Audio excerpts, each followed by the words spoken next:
Welcome back to the Combat and Strength podcast with myself, Campbell, Wong, and Long. Actually, got that in the wrong order, pointing and all the rest of it. Oh, that's okay. Yeah. Anyway, get used to it. yeah, I will, won't I? You think I'd be used to it by now, Wong? Do you know what I mean? So, how many episodes we done now? Wong, I have no idea. I don't even know what day is. This is it 12? Is it 12? This is episode 12. And 12. Feels like it's 12 days in a week for me. Right? Some people didn't think we'd get to 2. Yeah, a lot of people. This is what we talking about today. About what? What we talking about today? We're talking about haters. Have we talking about haters? Yeah. We talking about haters. I'm not talking about haters. I don't give haters no love, no attention they can off. We was, Joe. Don't lie. You see what I've done? We was talking about them before we went on air. We was talking about. I know. But I'm Don't lie. not going Tell to Paul give them no traction. Why was we talking about them, Wong? Longy, you might as well tell everyone now since they brought it up. What was we talking about? Well, you was asking me, weren't you? Have I had any hate since I've taken up my new role? Well, you've got a new role as entertainment editor of the Voice newspaper, and I know I'm not going to talk about it every week. Can you plug it again? Just give us another plug there. Entertainment editor of the Voice newspaper, sports journalist, it's sport and entertainment. I don't really know if it gets much better, to be quite honest with you. So does it get much better? I don't know. I wouldn't know. You do, Joe. We all want to be like you, don't we, Wong? Think so. We want to be like Joe. Oh, We want to be. That we all want to be like you. So Is it? You reckon? You're on an upward trajectory. I am on an upward curve. I'm yeah. not gonna lie, hey, listen. What can I say? The team's strong. I actually want to The be like team's Wong. strong. His numbers are ridiculous. I was just gonna say, I want to be like you, Wong. Really, when I think about it, 100 million views. I think that's worth clapping. That 100 million views on his YouTube channel. If you haven't been on his independent YouTube channel, Actually, it's a quite fucking achievement, isn't it? Not For bad. somebody Not come bad. from Vietnam and got a solo, haven't got a bloody trousers to wear, and about 600,000 subscribers. That's not bad. Over on my own, actually, it's not bad. I thought it was 600,000 500,000 subscribers. 600,000, yeah. Can I know, when we started this podcast, he was on 500. It was 500. Really. I didn't get that 12 wrong. weeks, you've grown Is it- 100,000. Is So- it 12? so- 500? Usually it was 500,000 when we started. Yeah. Yeah. So we've boosted. That's another We've round. basically That's boosted another your. Most About deaf. strength, You know what? I see. We want see. to be like Wongy then. This is what's happening now. I see some other YouTube channels numbers, Yeah. and they sort of really give it the bigger now, big they are, they're the biggest, they're the biggest, but they're not, are they? You're the man, Wongy. It's just, You're the man. yeah, a little bit. I can't. I know, but I love that you're humble with it. Yeah, love a it. little bit. A little because bit. It's not really. What do you want? You want 1 billion subscribers? Is that what, 1 billion? What's the target? I reckon because when you reach up to 1 million subscribers, they give you the silver medal or some shit. we don't no, know I got the what we silver. get. Yeah, the play button. Okay. I think they give you the bronze. Wait, I think. is that what we're aiming for? The play button, the silver play Yeah, button. So when do because you you're get gonna a gold? Hold on. When do you get If a you gold get one? 200, subscriber, they give you the silver button, the flipping silver button, about £5 from China. Yeah. And because it's 200,000, so it's your achievement. Yeah, 200,000 subscribe to you. Yeah. They give you the £5 from China. That's fucking button. That's it. Say your achievement. Thank you. You do very well. Yeah. But when you get a million subscribers, they give you the bronze, maybe silver bronze in it. After that, silver bronze in it.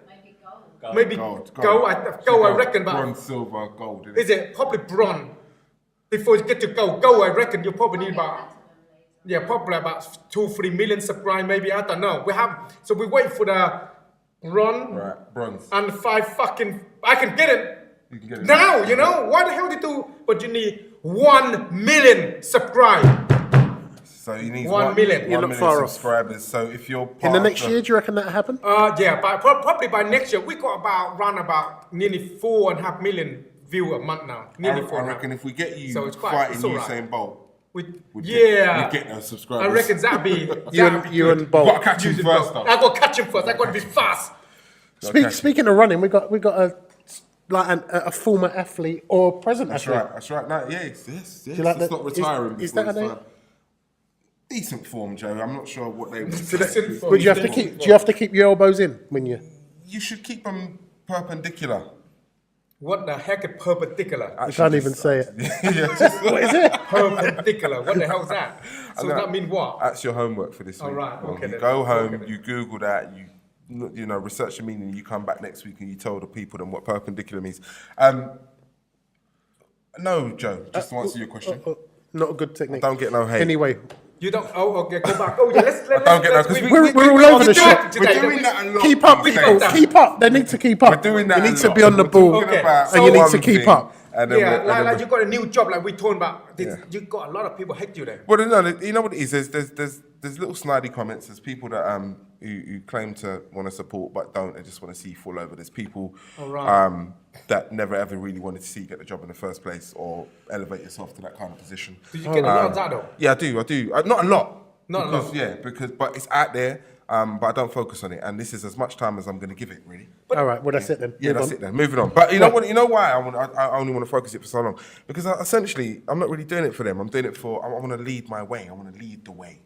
I want to forge my own path, blaze a trail for my son and my daughter to look up to. Really, because that's all that matters. That's exactly that. That's all that matters at the end of the day. And I'm inspired by people like our main guest for this podcast this week. Are you? I'm inspired by, because when you talk about leadership, when you talk about people who have got blinkers on and they're going where they're Got going. vision. Yeah. Know where Vision, to go, drive, got vision. determination. Yeah.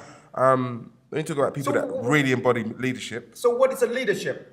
what is it? What is it leadership? Well, What is it's, leadership? in my opinion, it's that. It's exactly that. Somebody who forges, they've got this thing called the beaten path. Do you know what that means? Not really, no. Okay, right. You know when you go Fucking basic English for me. No, yeah? it is. It's just two words: beaten path. When you go, when you go into a forest and you got a path. Yeah. Yeah, this is for Wong. This is not for the listeners and viewers at home. Actually, it's for everyone who doesn't understand. You go in the forest, as you do, Wong, to do your training. Sometimes I've seen the videos, and you've got a path that everybody's obviously walking down. That's a beaten path. Right. And then you've got another direction you might want to go in. That's not the beat. That's off the beaten path. Right. I like people that Stay on track. No, I like people that forge their own track. And as a result of it, everyone follows them down this track. Right, And that's what I consider Scott Coker, who is CEO at Bellator and this week's guest, to be. I consider him to be somebody who's Leader. forged a path that wasn't blazed before him. A leader, I know he's a good pal of yours, Joe, or you've worked with him in the past, if not quite a good pal. I don't know. I don't know if that's the right. He's an acquaintance. Oh yeah, something going on. What was What's that? happening, Rob? What's going on there? Technical department. Yeah, he's playing games again, isn't Especially my phone. Candy Crush. he? Yeah. Go on, you were saying, Joe. No, he's. I wouldn't say he's a pal. I'd say he's more of a business acquaintance. We dealt with Scott to make the Bellator deal happen in London, and we sort of acted as a middleman as such, and made quite That a lot. behind the scenes stuff that you do. That behind the scenes stuff we do, and since then we've continued to talk, and he's been as good to say that he'll come on the show for us today, which we're recording it today. It's Thanksgiving today in America, indeed. so he's giving us some time on his holiday, and I just find him, me personally, I find him an inspirational promoter. Let's say so someone who you look up to, and as you say, he's the person what's blazing that trail, and he does his own thing, and he's done his own thing, and he's earned well from doing his own thing. Man's still motivated and he's earned a lot of money. Lovely. I won't mind following in them footsteps one Most day. definitely. That's where the leadership, you need to follow the leader. You need to follow somebody making it already. So you need to follow them, and you get it. Yeah, no, I agree, and hopefully he's got some pearls of wisdom to share with us this week. One thing I won't tell you what I'll ask him. I'll just ask him, innit? How about we get him on the phone? How about that one? How about that? Yeah. This is the Combat and Strength podcast with me, Campbell, Wong. And Long. Tune in every week for all things fighting and fitness, combat and strength. We'll say Scott. And you know what? I have to tell you this because we knew we was going to interview you, and I've been calling you Steve behind the scenes for the last couple of hours by mistake, which I'm not sure why, but really a real pleasure to have you on the Combat and Strength podcast. As I say, happy Thanksgiving. Thanks for your time, sir. I want to go straight in from the top and talk to you about the coup that was signing Fedor Emelianenko and you announcing it at Bellator 165 during one of the breaks. I mean, you must be especially pleased to have landed such a legendary fighter. I want you to talk me through how the deal came to fruition, and also your own personal thoughts on securing such a big name. Yeah, you know what? I've had a long-standing relationship with Fedor, and I'm sure you guys know he fought for us when I owned Strike Force back in 2008 and 9. Fedor was part of the co-promotion between us and M1 at that time. He had some fights. Then he fought Japan. Then he fought in Russia. Then he fought Japan. But we always stayed in touch and always had a good friendship. And I started talking to him about a year ago when we started doing these fan fests. And would you consider coming back? And he was like, yeah, I think I will. I'll let you know when I'm ready. And then he had that one fight in Russia, which, after a 3-year layoff, he had a tough outing. But it's been a while since he fought competitive at that level. So we started talking about 4 months ago, and I said, Fedor, I really want you to do this. And then really it was about three months negotiation. And it wasn't easy. It was extremely tough. You're dealing with some translation issue, language barrier, so far away. Every time we had a different version of the contract had to be completely translated. And it would have been easier if we could just sat down. But after 3 months, we finally got it done. And we started talking about opponents. And Matt Mitchell came to my mind. And Matt's a big fan of Fedor's, but we asked him, would you like to fight Fedor? He said he would love to. And that's why he got into the sport, wants to fight all the big guys into it. So we announced it last Saturday. And man, it's buzzing. People, I don't care what you say or how you feel about Fedor Emelianenko. To me, he's the greatest heavyweight of all time ever in any league. And as far as I'm concerned, the buzz for this fight that we're receiving it has been amazing, and I'm so happy that we did it. And it's going to be a great fight in February on the 18th here in San Jose. What makes him, for you, Scott? What makes him the best heavyweight of all time? Look at the run he had in Pride. I mean, come on, let's face it. I know Pride was the best league in the world at that time. There was not another league that had the heavyweights that Pride had. Look at all the great fighters that came out of Pride. And so, to me, that's if you're really a fan of the sport and you know the sport, not just the last 5 or 10 years, but I'm talking the last 25 years, everybody knows Pride had the best fighters in the world back then when Fedor was just dominating everybody. So, to me, that's really the key, is like the quality of the competition that he was fighting.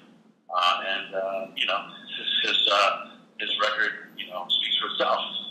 So, to me, that's why he's the greatest heavyweight of all time. You're taking him back to the SAP Center in San Jose. I mean, the scene of his loss to Fabrizio Werdum in 2010, was that because you know him and you want to help him exercise some demons, or was it just a coincidence? That's just where the fight's taking place.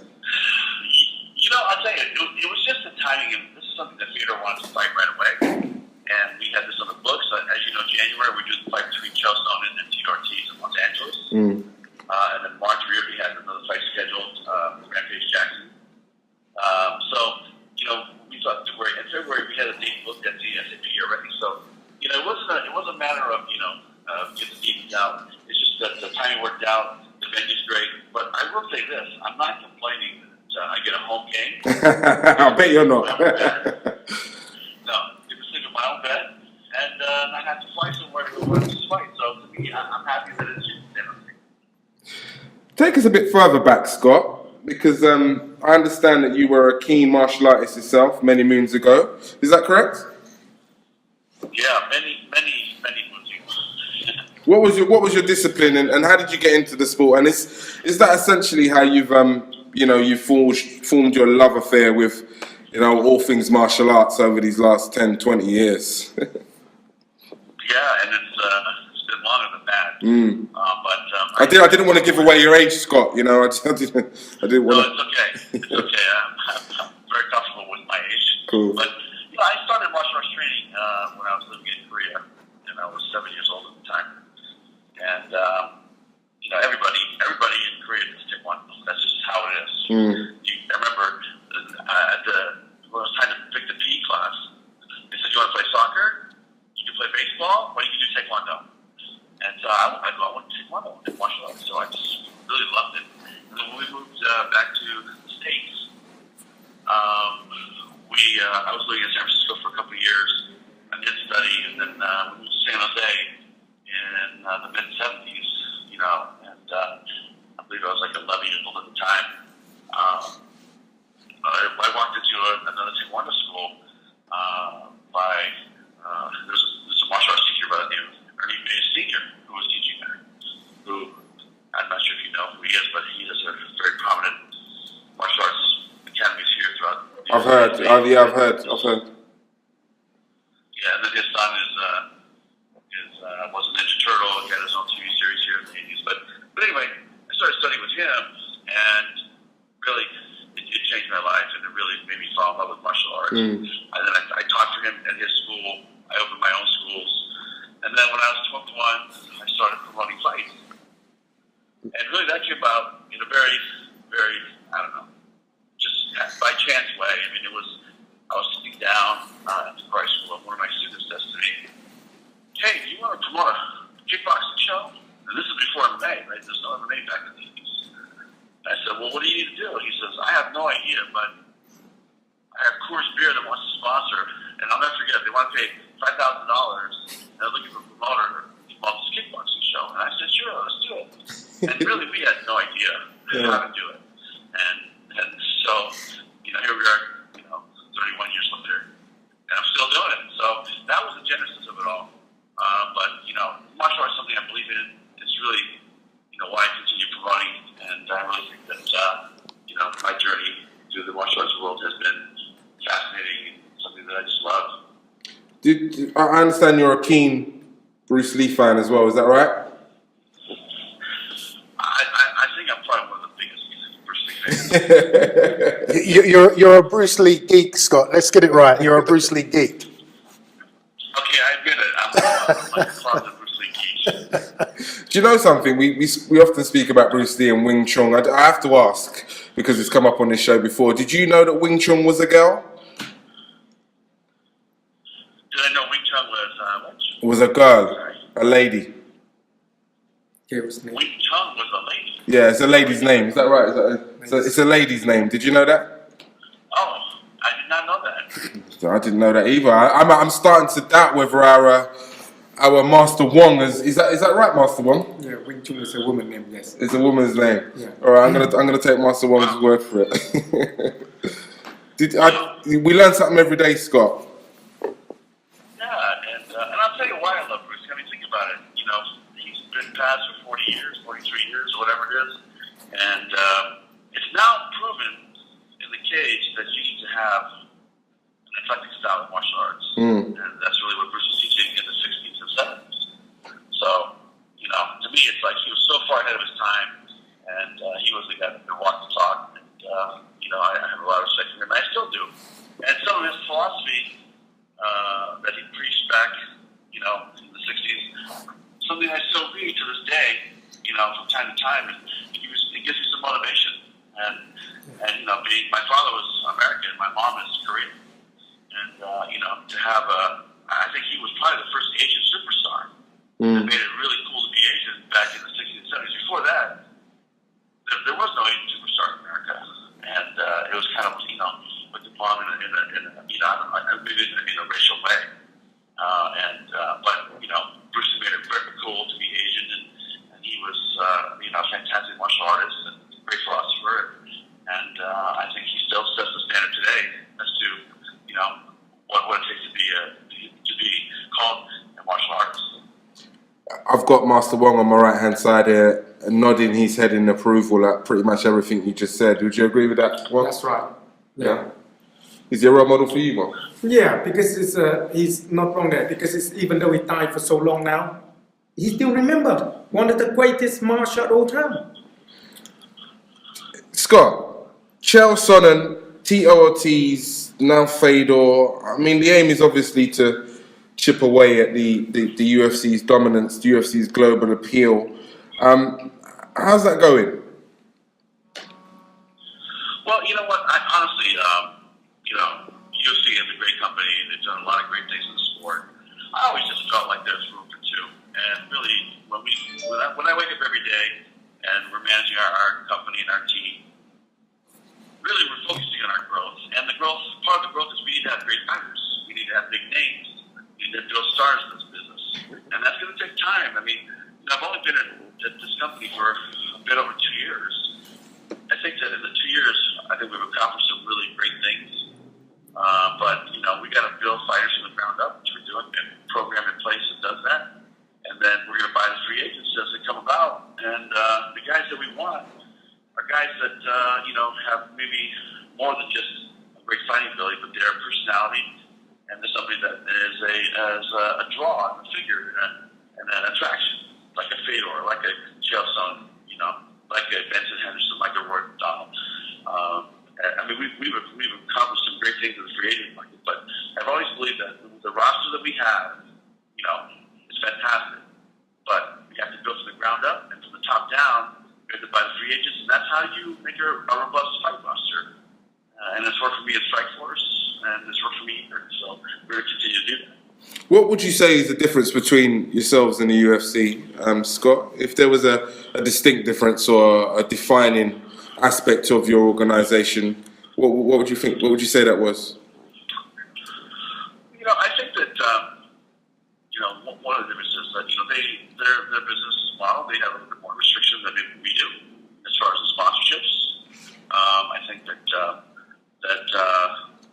we're both in the fight business.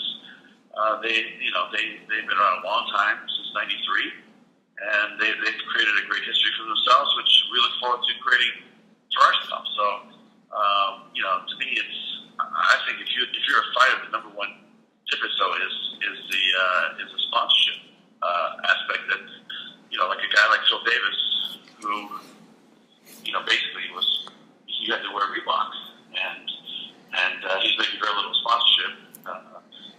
Or the fighters who were there compared to maybe what Phil's doing now. I mean, Phil's doing extremely well now with sponsorship. So I think that's we're a little bit more, we're a little bit less restricted. I think than maybe the other guys.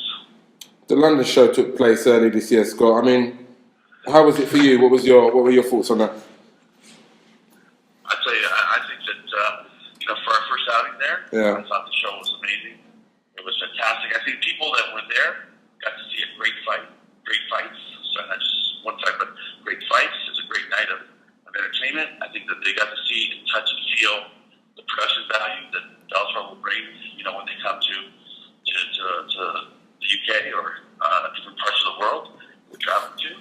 And, it's something that is very close to home because, as you know, Bellator is owned by Viacom. And Viacom owns Channel 5. Viacom owns Spike UK. You'll see a lot of us in the UK in 2017.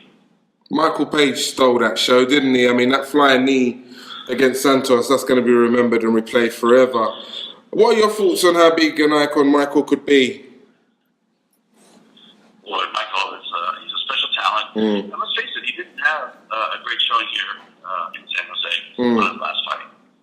On 165 you're talking about, right? Yeah. It seemed like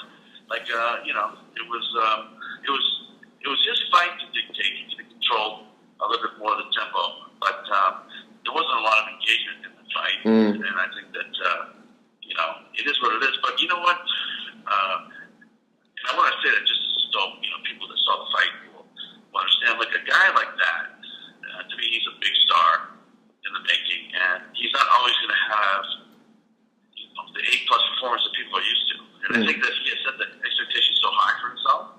He's always trying to over-deliver and do something spectacular. And, next time you'll see a different Michael Page. But he just looked a little bit uncomfortable in the ring. His first time, or in the cage, his first time he fought here in the Bay Area, in the San Francisco Bay Area. He's fought mostly in the East Coast. So we'll see. But I expect, days of old to rebound and stream back. But the guy just does so many things in the cage that you just normally can't do. People can't, replicate that. So, he's very unique in that sense. And he does have a traditional martial arts background, which that's what I love. And, so I have high expectations for, his growth and his future and his star power, from 2017 and beyond. Linton Vassell was another one from these shores who fought on the 165 show recently. I know that he's a man that's hungry for a title. Could there potentially be a fight between himself and Phil Davis? I mean, Phil needs an opponent, doesn't he? Yeah, I mean, I think that that definitely could be in the works. I mean, we're going to sit down and talk over talk about the last fight on Monday with my staff. So, we'll have some more matchups, some more fights that we're going to put together in 2017. So, but because the fight was just last week, and we have the short week this week, so Thanksgiving holiday here in the U.S., we just haven't huddled up and I haven't gone there with my fight team yet. Okay. Rory McDonald is possibly the biggest name in terms of active fighters to make the switch from UFC to Bellator in recent times. When's he going to be in action? Any plans? Yeah, he's going to be in action in the summer of 2017. Just waiting for his nose to heal. But it's all looking good, and I'm excited because that guy can bring it. And we have a 170-pound weight class. I think we have probably, arguably the best 170-pound division in the planet. And if you look at, the Douglas Lima Crush Cup fight that just happened, Paul Daly, Rory McDonald, MVP. I mean, it's just, the list goes on. I mean, we got some killers in that weight class, and I'm looking forward to put Rory in that mix. Putting other fighters in the mix, GSP, Ryan Bader, surely two names you'd love to see associated with your organization. Yeah, I mean, when you talk about GSP, the issue really is he is saying that he doesn't have a contract. UFC is saying that he's under contract. So, there's a lot of gray areas in that relationship. I mean, we're friends, and he came to the fight below. But, as far as I think contractually, they got some things to work out, and then we'll see how it goes. But, we're not going to engage in signing fighter that's under contract or that has that gray area. But hopefully, he will get together and figure it out, and we'll know which way to go, because right now I think he's kind of in a gray area, a little bit of limbo. Yeah, a bit of a difficult scenario for him. But if there was a fantasy MMA event, Scott, who would be on your card? If there was I didn't hear it probably. Sorry. A fantasy MMA. You know that you got the fantasy baseball league, fantasy NFL league. If there was a fantasy MMA event, who would be top of the bill, and what would be some of the matchups that you'd like to see? Boy, that's a great question. I mean, it's Joe's question. I'm going to give Joe the kudos for this. I tell you, if it's a fantasy MMA league, I would love to see Christian Perdue fight Fedor again, and see what would happen. Could Fedor avenge his first loss? And I think that's one of the fights I would put together. Okay. Who would win that now then? Yeah, I mean, who knows? Yeah. Who knows? I mean, Fabricio, it's going to be an interesting matchup. Yeah. And when you talk about eras, I mean, are you talking about the fighters in the 90s or the fighters in the 2000s? No, yeah, I'm more talking about. Fighters fighting today. I was more talking about the fighters from today. I don't know if Joe wants to take it back an era or two, but I was more talking about if it was to happen in 2017. Yeah, I got it. Well, are you talking about fantasy just for all leagues? Yeah. Go for it. Okay. I mean, I think MVP and Wonder Boy would be an amazing fight. Oh, yeah, that's tasty. Yeah, that'd be great. Yeah, that'd be fantastic. Any more for any more? Well, those are the two that just come off the tip of my tongue. I mean, obviously, if GSP was a part of the fantasy team, maybe he he and Douglas Lima would fight and get it on, or him and Paul Daly, or I mean, I think that any one of those two fights I would love to see. Yeah, me too. To be honest with you, especially the Paul Daly one. Scott, moving on, right? History was made in New York recently with the UFC show. I mean, have you got any plans for Bellator in the Big Apple next year, or is that in the offing soon? Yeah, absolutely. I mean, Lycom is a New York-based company. Right. And we're talking to Madison Square Garden and Barclays Arena. And, we're going to probably go there, I want to say, end of second to third quarter. Beginning of third quarter, we're gonna go to New York, and I'll tell you, this will probably be arguably the biggest fight card in the history of Bellator. So, when you go to New York, you gotta go big. Yeah, I think so. We're gonna bring it. We're gonna bring it. I want to end my interview because I appreciate you want to get back to your turkey. Do you eat turkey, Scott? Scott, do you eat turkey, mate? Oh yeah, you know what? I'm gonna take my family out today. All right, and okay. We're gonna have some turkey and gravy, and enjoy Thanksgiving. All right. Well, listen, I'm going to leave you with that. Actually, before I go, I'm going to ask you a question because we had a debate on this show a couple of episodes ago, where Joe was singing the praises of the Bellator organization and I was singing the praises of the UFC.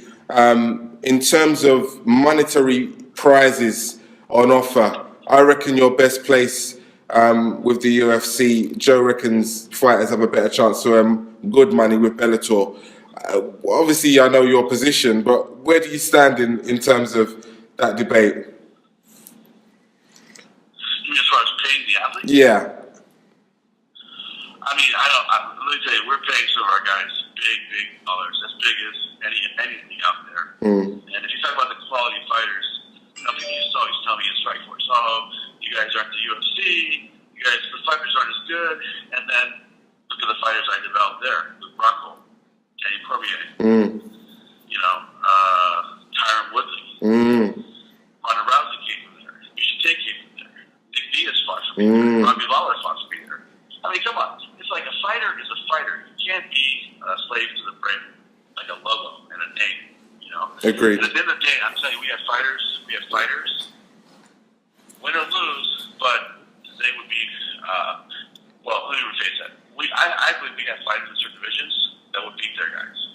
And they probably have some that will beat ours. But to say that the fighters are different, no, fighters are the same. They're people. And they have, 2 legs and 2 arms, and they can kick and punch and grapple. But beat some of the best fighters in the world, and I'll stand by that anytime. Okay. All right, Scott. Well, I'm going to love you and leave you on that note. Thank you again for your time.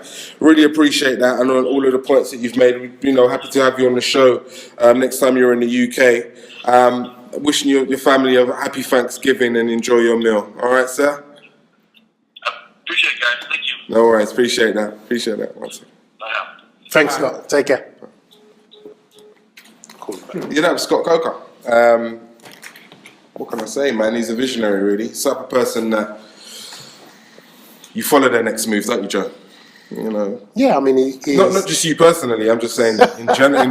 I know you follow his next move, Joe. I'm talking in general because he's the kind of guy that you really want to keep tabs on. I actually look at Scott Coker, and funnily enough, we've actually got a lot in common. Have you now, Joe? No, we've got a lot in common in the sense that we both come from martial arts and we both from Rome. I'm not putting myself into the same realm as Scott Coker because what he's achieved is far beyond what I've achieved. But then again, he's probably 15 or so years older than myself. So I've still got 15 years to go. But I think he's a great role model for a promoter. There's not a lot of great role models as promoters. Let's be honest, Very true. With how they've treated fighters and athletes. The way he treats athletes and the way he conducts business, I like. I prefer the way he conducts business to the way Dana White conducts business. Right. That's just my personal point of view. Right. You've had dealings with Dana White then, have you? Dana White come to the Cine show. Dana White got a private jet over and landed in Birmingham and come to our event. So yeah, Saying I'm sat down just with asking a question, innit? Nice studying on everybody. Of course I have time. Like, so, you know what I mean? But he ain't coming back on our private jet now that you don't like him anymore. But No, I'm joking. It's an opinion. I think what he's done is brilliant. But what I'm saying is, you know, as someone who works in promotions and events, I think the way that he conducts business, the way he does things, the manner in which he does things, the manner in which he treats athletes, I prefer him to the way Dana is. One thing's for sure, you've never heard too many people with a bad word to say about Scott. In the same way that you hear them talk about Dana. Sure. You know, so I agree. And as, you know, I'm no spring chicken by any means, but like promoters coming up, like if you're looking up to someone and watching what they've done in their career. I mean, he's been promoting for 35 years. So, you know, you've got to look at their track record and what they've done. You know, leadership. What I can't stand in our industry is, I'll have a little rant now, Joel. Go for it. Is people what pop up out of nowhere. They've not promoted a fight in their life, but they've got the biggest brand, the biggest show, the best show, and they've not promoted anything. But they're telling the world that they're the biggest, they're the best, they're this, they're that. You're not. You're nothing. And they're saying they've got a brand, and they haven't even put on a show yet. And that happens in our industry a lot, and it dents our industry, and it keeps our industry down because there's so many people what go out there and they believe they're the biggest and the best, and they haven't, you know, You're tired of the two bob promoters, ain't you? They haven't put 5 bums on seats, you know. One man and a dog comes to their shows, and normally the dog pisses off. Have you been to one of them? I'm not going to call them out. I'm a sports journalist. You know, 15 years, I've been to a few shows that are a bit ropey. Yeah, a bit ropey. So I understand exactly. Yeah, well, I think it happens in sport in general. I don't think it's just the fight industry. No, you're right. It happens in events. But I think you're right, though. The fight industry suffers as a result of it. Yeah, we've suffered badly, you know, over the years. I would rather go to another event, a competitor, and see it banged out. You know, if you're a greengrocer, right, and you're selling fruit, and there's another greengrocer's up the road, and you go to that greengrocer's, wouldn't you want to see that they're sold out at 3 o'clock in the afternoon, or do you want to see no one in the shop? If they're sold out, it means business is good, right? So business is going to be good for you. For everybody, yeah. But in the fight world, in the promotions world, in the events world, you know, going right across the board to other events, promoters have got this thing, you know, that I can't wait to go to Joel's event because I think there's not going to be a lot of people there. I'd rather go to an event and see it thriving, see it banging, because that's going to inspire me to go out and make sure my one's Better. Just as good, if not better. Yeah. Anyway, there's an industry standard there, isn't it? A thriving business or show in the way that you're describing indicates a thriving industry, and an industry correct. serves What do you more than want one person. What do you want a weak industry for? No, I agree. You know, but there's too many haters out there, and it goes back to the start of the show. What you were saying, you know, we started off the show with leadership. Leadership, yeah. So, Someone's got to lead the ship. anyway, Others got to support it. speaking of leading the ship, Yeah. 5 fit tips. Yeah, we should segue into that, shouldn't we?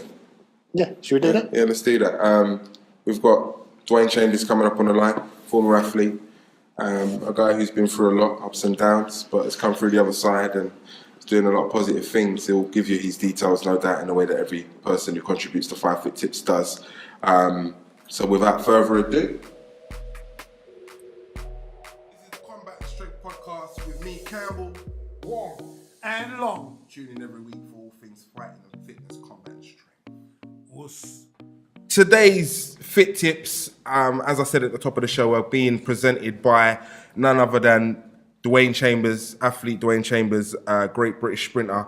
He's the third or the second fastest man in European history over 60 meters. Is that right, Dwyane? Third, yeah? Okay, you all right, say no more then, say no more. That's what it's all about, you know what I mean? Going back to the top of the podium, well, he's, like I said to all our listeners and viewers, he's going to provide our fit tips this week. Dwyane, are you ready, sir? I'm all for it, bro. All right, well, we're going to go straight in then. Number 5. You're a bit slow out the blocks He there, was a son. bit slow at the blocks, Joey. What's going on with him? I don't know. He's waiting for you to. He's still in the blocks, isn't he? I'm going to tell him what to do, innit? He don't know what to do. Is he still in the blocks, or is he in the To changing be honest room? with you, I think he's What's turned- happening, Chambers? On your mark. Yeah, true, yeah. Let's do it on your marks. Let's do it on your marks, right? On your marks, get ready, go. 5. Right. Tip number 5 is focus. It's important to be focused on what you're doing because we're all influenced with distractions. It's key to just have a mindful mindset of what you're doing. Be clear with your goals and do not get distracted. Number 4. Number 4, stick with the right people. This is crucial in anything you do, whether it's in sport or outside of sport.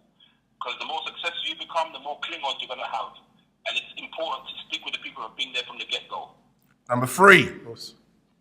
Be competitive. And I don't mean be competitive against other people, but be competitive with yourself. Challenge yourself. Be motivated by yourself. And try not to be too influenced by what other people are doing around you, but challenge your own ability and see how far you can push yourself. See how much you can do without being too influenced by other people. Number 2. Consistency. For me, this is what is the most key, the thing that's been most crucial for me in my career, being consistent. Being consistent in the sense that being on the track, being consistent with your performances, being consistent with yourself, and being consistent with your routine. And lastly, but not leastly, number 1. Number 1 is have a goal. That could have been number 5, that could have been number 4, but I think having a goal is the most important thing. That's the seed that you get and you put it into the ground, you start nurturing with all the other 4 points that I've highlighted. And once you have a goal, all the other 4 points will complement your overall outcome. Brilliant. Thanks I for like that. Thanks for that, Dwyane. Really appreciate your time. Just for all our listeners and viewers, tell us where they can find out more about what you're doing and follow your progression. Yeah, so I've got a website that's up. It's called Chambers of Sport. So it's www.chambersofsport.com.